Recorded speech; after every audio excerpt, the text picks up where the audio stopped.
Being a parents ना हम पे बहुत ज़्यादा ज़िम्मेदारियाँ आयद होती हैं, जिनमें से अक्सर तो ये होता है कि हम अपने बच्चों की जो है ना बुनियादी ज़रूरियात जितना बेहतर हो सकता है वो हम उनकी पूरी करें। उसके साथ ही साथ बहुत छोटी-छोटी सी चीज़ें होती हैं जिनको हम अपनी ज़िंदगी में ले आएँ, या बहुत छोटे-छोटे से ऐसे काम होते हैं जो हम अपनी रूटीन में ऐड कर लेना, तो हम अपने बच्चों की ज़िंदगी को बहुत अच्छा बना सकते हैं और उन्हें बहुत एक अच्छी चीज़ उनकी शख्सियत में डेवलप कर सकते हैं। तो अस्सलाम वालेकुम, कैसे हैं आप सब? उम्मीद करती हूँ कि आप सब खैरियत से होंगे। तो चलिए स्टार्ट करते हैं आज का व्लॉग। उसके साथ ही साथ ना मैं आपको अपनी रूटीन भी बताऊँगी और ये भी बताऊँगी कि दो एक वेल मैनेज होम मेकर होती है ना, उसे पता होता है कि मैंने अपने घर को किस तरह से लेकर चलना है। आज जैसे कि संडे का दिन था, जो आज मैंने व्लॉग शूट किया वो संडे का डे है। रात में मैंने सबको जी फ्रूट चाट बना कर दिया और फिर मैंने ना पहले से ही प्लान किया होता है कि अगले दिन मैंने कौन-सा काम है वो मैंने करना है और उसको ना ज़रूर मैंने फुलफ़िल करना है। तो उसमें सबसे पहले ये था कि ना मेरे जो किचन के कैबिनेट्स थे ना, उनमें कोई-कोई ऐसा कैबिनेट था जो ना मेरे उसमें मेस क्रिएट हुआ हुआ था। उसमें था जी वो वाला कैबिनेट जो मैं डेली स्पाइसेस यूज़ कर रही होती हूँ ना, तो कुछ रिफ़िल होने वाले थे और कुछ इस तरह के थे कि ना उनको अरेंज करना था। तो बस ये वाली जो बास्केट आप देख रहे हैं ना स्काई ब्लू कलर की, ये मैंने दराज से ऑर्डर की थी, कुछ मैंने ड्रॉअर में सेट कर दी हैं। तो ऐसे ऑर्गेनाइज़र आप भी लिया करें। बहुत ही कम प्राइस में मिल जाते हैं, लेकिन हमारी ज़िंदगी को ना बहुत आसान बना देते हैं और जो हमारा टाइम है ना वो बहुत बच जाता है। आप भी इस बात से इत्तेफ़ाक करेंगे कि जब हम इस तरह के मसाला वाले बॉक्सेस डब्बे खोल लेते हैं ना, तो अगर हम एक उठाते हैं तो साथ दूसरे को हाथ लगे तो वो गिर जाता है और बहुत सारे जो हमारे मसाले होते हैं वो ज़ाया हो रहे होते हैं। तो अगर हम इनको इस तरह से अरेंज करके रखें तो एक तो हमें देखने में और निकालने में बहुत आसानी हो और दूसरा जाएगी, ना हमें ना ही कोई ज़हनी कोफ्त होगी और ना हमारा ना टाइम ज़ाया होगा। तो ये छोटी-छोटी सी चीज़ें अगर हम अपनी ज़िंदगी में ऐड करते चले जाएँ या अपनी एक एवरीडे का इसको एक हैबिट बना लेना, तो ये हमारी ज़िंदगी को और हमारी जो रूटीन है उसको बहुत ईज़ी बना देती हैं।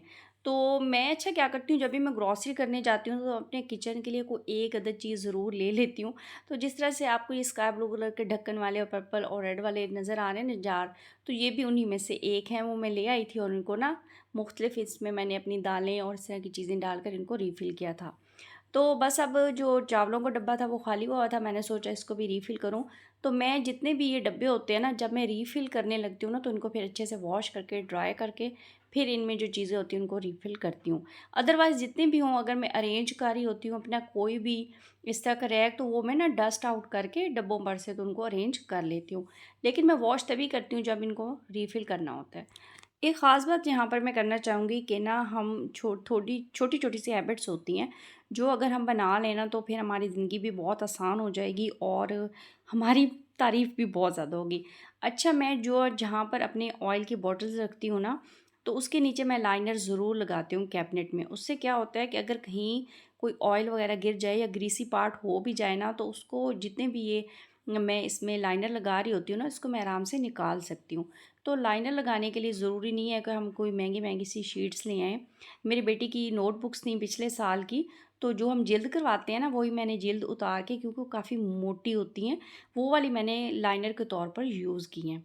तो बस अब मैंने अपना ये वाला जो आज एक कैबिनेट था जिसमें सारे स्पाइसेस हैं, दालें वगैरह हैं, चावल हैं और बिरयानी के डब्बे और इस तरह की चीज़ें हैं, तो आज मैंने सारे को अरेंज भी कर लिया है और जो रीफ़िल होने वाले थे बॉक्सेस उनको मैंने रीफ़िल भी कर लिया है। अच्छा, इस तरह से होता क्या है? इस तरह से ये होता है कि जो भी हमारी चीज़ें एक्स्ट्रा होती हैं या हमें नहीं चाहिए होती, तो वो हम जब हम अरेंज कर रहे होते हैं ना, तो वो हम किसी को दे भी सकते हैं और हमें ये भी पता चल रहा होता है कि कौन-सी चीज़ एक्सपायर्ड है या कौन-सी चीज़ अब हम यूज़ कर सकते हैं।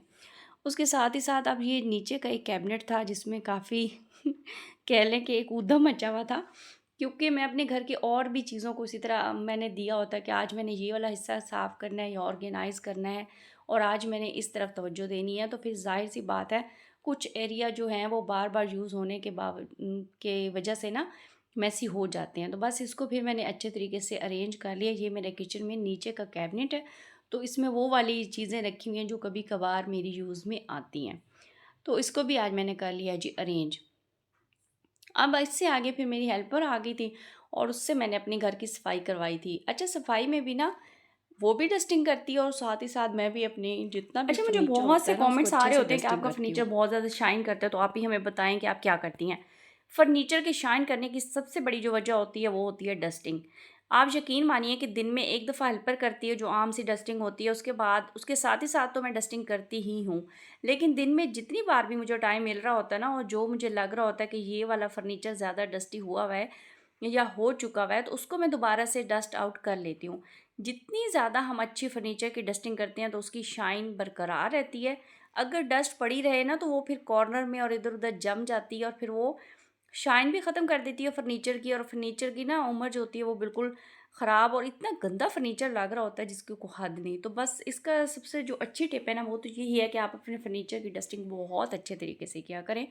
हेल्पर्स अगर इतना नहीं भी कर सकती हैं तो आप खुद करें, क्योंकि सामान हमारा अपना होता है, पैसा हमारा अपना लगा होता है जो कि बहुत मुश्किल से अब कमाया बढ़ते जाता हैं है। हम अपने टॉपिक की तरफ, जो है कि सोने से पहले कौन से ऐसे 2 काम हैं जो हमें अपने बच्चों के साथ करने चाहिए।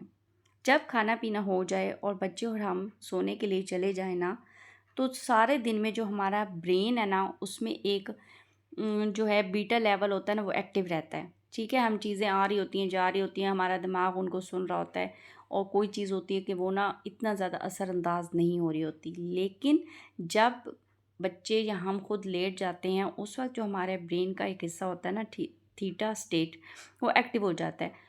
और उस वक़्त कही गई जो भी बातें होती हैं, चाहे वो नेगेटिव हों या पॉज़िटिव हों, वो उनके लाशऊर का हिस्सा बन रही होती हैं, और फिर वो हमेशा के लिए उनके साथ रहती हैं, और वो बच्चा उस चीज़ पर अमल कर रहा होता है, यानी वो चीज़ उनके लाशऊर का हिस्सा बन जाती है और वो आसानी से नहीं जाती। तो इसलिए पेरेंट्स को चाहिए कि वो ये वाली गलतियाँ ना करें, कि सबसे पहले तो अपने बच्चों के साथ कोई भी नेगेटिव बात उस टाइम पर नहीं करनी चाहिए। ठीक है? ज़्यादा से ज़्यादा अपने बच्चों के साथ सोने से पहले पॉज़िटिव बातें करें, प्यार करें। जैसे माएँ होती हैं ना, वो बच्चों के साथ एक प्यार करती हैं, उनकी उनसियत होती है कि ना मेरा बेटा तो बहुत प्यारा है, या बेटी, तो मैं तो आपके लिए इतना कुछ करती हूँ, आप मेरे लिए इतना कुछ करते हैं, तो आप ना बहुत माशाल्लाह से ज़हीन हैं। और इस तरह की बातें जो उनके लिए पॉज़िटिव हों। कोशिश करें कि इस टाइम पर कोई भी नेगेटिव बात ना करें, ताकि वो उनके लाशऊर का हिस्सा ना बने और आगे चल कर के उनको नेगेटिव पर्सन ना बनाएं। देखिए, हमारी ज़िंदगी में जितनी ज़्यादा पॉजिटिविटी होगी, हम चीज़ों को जितना ज़्यादा पॉजिटिव अंदाज से सोचेंगे ना, हमारी ज़िंदगी उतनी ज़्यादा आसान और सहल हो जाएगी। तो लिहाजा अपने बच्चों के ऊपर ये वाला काम ज़रूर करें, यानी एक तो उनके साथ बहुत ज़्यादा अच्छी अच्छी पॉजिटिव बातें करें। अगर उनको कोई स्टोरी भी सुनाएं तो वो पॉजिटिव वे में ही सुनाएं, यानी उसका एंड बहुत अच्छा होना चाहिए। सेकंड चीज़ जो है ना, अपने बच्चों को शुक्रगुज़ारी करना सिखाएं। सबसे पहले अल्लाह ताला की ज़ात का शुक्र अदा करना सिखाएं। अपने बच्चों को हम माएँ जैसे लेटती हैं, सोती हैं, तो कहती हैं बच्चा आज का खाना कैसा बना था? तो आपको खाना अच्छा लगा तो वो कहेगा ज़ाहिर है। जैसे आज मैंने रात खाने से पहले फ्रूट चाट बनाया ना, तो फिर मैं मेरे से कहा कि मेहर फ्रूट चाट कितना यम्मी था ना, जी मम्मा बहुत यम्मी था। तो ना देखो, आपको अल्लाह का शुक्र अदा करना चाहिए कि बहुत से ऐसे बच्चे हैं जिन्हें रात का खाना भी अच्छे से मुयस्सर नहीं होता, लेकिन आपको अल्लाह ताला ने ऐसी ऐसी नेमतें दी हुई हैं, तो आपको ना अल्लाह का शुक्र अदा करना चाहिए। इस तरह से क्या होगा? इस तरह से ये होगा कि बच्चा छोटी सी छोटी चीज़ पर भी बहुत ज़्यादा खुश होगा और वो अल्लाह ताला का शुक्र अदा करेगा। यानी जो भी चीज़ उसकी ज़िंदगी में होगी ना, वो उसे खुशी महसूस करेगा और अल्लाह ताला का शुक्र अदा करेगा। ये नहीं कि बहुत बड़ी कोई चीज़ आएगी तो वो शुक्र अदा करेगा, या उसे लगेगा कि नहीं बहुत बड़ी चीज़ हो तभी मेरी ज़िंदगी ज़िंदगी है, अदरवाइज़ ये तो कुछ है ही नहीं। अच्छा, ना शुक्रापन जो होता है ना इंसान में, वो इंसान की ज़िंदगी को हमेशा के लिए ना मायूसी में डालता है। और मैंने देखा है बहुत बहुत बड़े-बड़े घरानों में देखा है कि उनके पास सब कुछ होता है, लेकिन उनके घर में टेंशन होती है, उनके घर में मायूसी होती है, उनको उसी चीज़ का रोना रो रहे होते हैं जो चीज़ उनके पास नहीं होती, बदकिस्मती से ना, कि अगर इत्तेफ़ाक नहीं है तो उसका रोना रो रहे हैं, अगर उनके पास, लेकिन जो चीज़ अल्लाह ताला ने उनको दी हुई है, उसका वो कभी शुक्र अदा करते नहीं। इसीलिए अपने बच्चों को स्टार्ट से ही शुक्रगुज़ारी सिखाएँ, छोटी से छोटी। आप यकीन मानिए कि मेरे में अल्हम्दुलिल्लाह ये चीज़ है कि मैं छोटी सी भी चीज़ लेती हूँ ना, तो अपने बेटे के सामने बहुत ज़्यादा शुक्रिया अदा करती हूँ, अपने अल्लाह ताला की ज़ात का इतना शुक्र अदा करती हूँ, और फिर अपने हस्बैंड का या कोई भी मुझे वो चीज़ दे के आपको बहुत ज़्यादा शुक्रिया, यानी जैसे भाई को गिफ्ट कर दें तो बहुत ज़्यादा शुक्रिया, और मेरे हस्बैंड मुझे काफ़ी सारी चीज़ें लेकर देते हैं। तो इससे मेहर में भी अल्हम्दुलिल्लाह चीज़ आई है कि वो जो भी हम उसे छोटी सी छोटी भी चीज़ देते हैं ना, तो इसका इतना शुक्रिया अदा करता है और इतना खुश होता है अल्हम्दुलिल्लाह, कि ऐसा लगता है कि उसे दुनिया जहान की चीज़ें मिल गई हैं और बहुत खुश है। और बच्चों को उस टाइम पर उस चीज़ का एहसास दिलाएं जो उसके पास हैं। बताएं कि देखें ना बेटा, आपके पास इतना अच्छा घर है, आपके पास हम माँ बाप हैं, अगर उसके बहन भाई हैं तो देखें आपके बहन भाई हैं। बाज़ लोग होते हैं उनके पास ये सब कुछ नहीं होता। तो आप कितनी ज़्यादा अल्लाह ताला के वो इंसान हो जिसको अल्लाह ताला ने इतनी नेमतें दी हैं, तो बेटा अल्लाह ताला का शुक्र अदा करो।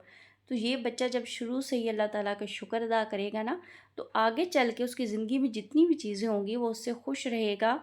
और जब वो शुक्र अदा करेगा तो अल्लाह ताला की ज़ात उसे और नवाजेगा। ये एक छोटा सा है काम, छोटे से हैं लेकिन इसके फ़ायदे बेशुमार हैं। अगर आप ये काम नहीं करते तो आज से ये काम करना शुरू कर दें। साथ ही साथ मैंने अपनी बेटी की फरमाइश पर बना लिया था कढ़ाई गोश्त, और इसी तरह के बहुत अच्छे से टॉपिक इंशाल्लाह ताला आपके लिए लाऊंगी, क्योंकि जो मैंने चीज़ खुद एक्सपीरियंस की है या मैं अपने बेटे में डेवलप कर रही हूँ, जो चीज़ें शायद हम में नहीं हैं, मैं चाहती हूँ कि मेरे बेटे में हों।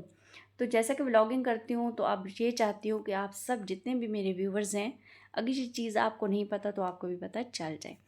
तो बस जी, ये आज शाम का टाइम था, मैंने दोबारा से फ्रेश फ्रूट चाट बनाया, अपने बेटे के साथ एक क्वालिटी टाइम स्पेंड किया और मुझे बहुत मज़ा आया। मुझे दुआओं में याद रखा करें, मुझे, मेरे बेटे को और मेरे हस्बैंड को, अपने पूरे पाकिस्तान को। शाद रहें, आबाद रहें। मुझे दें इजाज़त। अल्लाह हाफ़िज़।